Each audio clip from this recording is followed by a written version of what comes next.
کہ دیکھیں سب سے بڑی تعلیم بچے کو ملتی ہے ماں سے. جب بچہ رحم مادر میں ہوتا ہے، ماں کے پیٹ میں ہوتا ہے، تو اس حوالے سے فیٹل ریاکشنز ٹو ساؤنڈ یہ ایک کتاب ہے.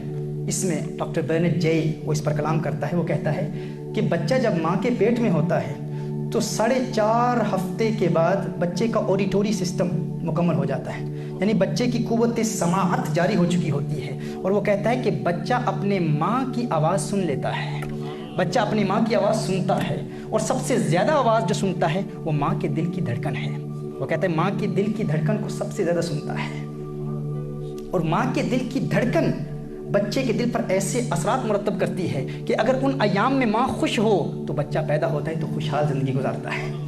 اگر ان ایام میں ماں غمگین ہو، ماں غصے میں رہتی ہو، اور اگر ماں ان ایام میں پریشان رہتی ہو تو بچہ جو پیدا ہوتا ہے اس بچے میں بھی غصے کی کیفیت رہتی ہے، پریشانی کی کیفیت رہتی ہے. لہٰذا یہ انتہائی اہم ہے کہ جب ماں ان ایام سے گزر رہی ہو تو ماں اس وقت خوش رہے اور قرآن کریم کی تلاوت کرتی رہے، مثال آپ صلی اللہ علیہ وسلم کی عظمتوں کے ترانے اڑاتی رہے. کیونکہ وہ جو 9 مہینے ہوتے ہیں وہ بچے کی تربیت ماں کے پیٹ سے ہی شروع ہو جاتی ہے، ماں کے پیٹ سے شروع ہو جاتی ہے.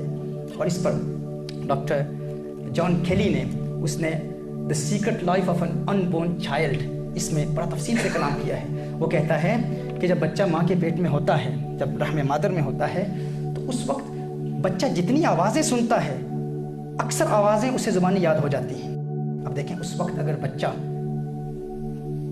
حرام گانے سن رہا ہو، موویز کی آواز سن رہا ہو، ماں ٹی وی کے سامنے بیٹھی حرام گانے سن رہی ہے، حرام موویز سن رہی ہے، تو بچے کو وہی چیزیں پھر یاد ہونا شروع ہو جاتی ہیں. لیکن اس وقت اگر ماں قرآن کریم کی تلاوت کر رہی ہو. اچھا یہ بتا دوں یہاں پر ماشاءاللہ ہماری ایک اور بات ابھی میرے ذہن میں آ رہی ہے اور ایک عظیم نقطہ ذہن میں آ رہا ہے، انشاءاللہ آپ محظوظ ہوں گے. آپ جانتے ہیں کہ ہم ایک مدت سے اس کرامت کو بیان کرتے آئے ہیں کہ ہمارے شیخ عبد القادر جیلانی رحمۃ اللہ تعالی علیہ جب دنیا میں تشریف لائے تھے تو نصف قرآن کے حافظ تھے. کہا جاتا ہے نا دقیانوسی باتیں ہیں بھائی، یہ سائنٹیفکلی کیسے وہ، آج یہ بات بھی سائنٹیفکلی ثابت ہو گئی کہ غوث اعظم کی ماں قرآن کی تلاوت کرتی تھی نا، تو قرآن کی تلاوت کرنے کی وجہ سے ماں جو پڑھتی تھی غوث اعظم اس کو یاد کر لیتے تھے،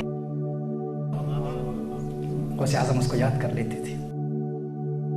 کہ ماں کے پیٹ میں بچہ جو آوازیں سنتا ہے وہ اس بچے کو یاد ہو جاتی ہیں. اور اسی حوالے سے کہا نا کہ دیکھیے اسی لیے ماں جب بچہ دنیا میں آتا ہے نا تو ماں جب بچہ رو رہا ہوتا ہے تو ماں اپنے بچے کو اپنے سینے کی بائیں جانب رکھتی ہے. کیوں؟ کیونکہ وہ دل کی دھڑکن کو وہ بچہ جس کا عادی ہو چکا ہوتا ہے وہ جب دنیا میں بھی آتا ہے نا تو سنتا ہے تو اسے نیند آ جاتی ہے، اسے سکون ملتا ہے. اسی حوالے سے یہ جان کیلی کہتا ہے، وہ کہتا ہے کہ آپ دیکھیں کچھ ایڈلٹس بھی ایسے ہوتے ہیں، کچھ بڑے بھی ایسے ہوتے ہیں، کچھ نوجوان بھی ایسے ہوتے ہیں کہ جنہیں ویسے نیند نہیں آتی، لیکن اگر کلاک کی ٹکنگ کی آواز کو وہ سنیں تو انہیں نیند آ جاتی ہے. وہ کہتے ہیں یہ کیوں ہوتا ہے کہ اگر گھڑی کی ٹکنگ کی آواز، وہ جو گھڑی کی ٹک ٹک ٹک ٹک کو وہ سنتے ہیں انہیں آرام سے نیند آ جاتی ہے. یہ کیسے ہوتا ہے؟ کیونکہ ماں کے دل کی دھڑکن انہیں یاد ہوتی ہے اور گھڑی کی ٹکنگ کی آواز ماں کے دل کی دھڑکن سے ملتی ہے، جس کی وجہ سے انہیں آرام سے نیند آ جاتی ہے، سکون سے نیند آ جاتی ہے. تو یہ دل کی کیفیات ہیں محترم احبہ، یہ دل میں پیدا ہونے والی کیفیات ہیں. اچھا اس میں پھر یہ کلام کرتا ہے کہ ماں کے دل کی جو کیفیت ہے وہیں بچے کے دل کی کیفیت ہوتی چلی جاتی ہے، بچے کے دل کی وہی کیفیت. اور جب بچہ دنیا میں آئے، اگر آپ اپنی اولاد کی پرورش دین اسلام کے مطابق کرنا چاہتے ہیں تو اپنی اولاد کو اللہ کے پیاروں کا قرب دیں.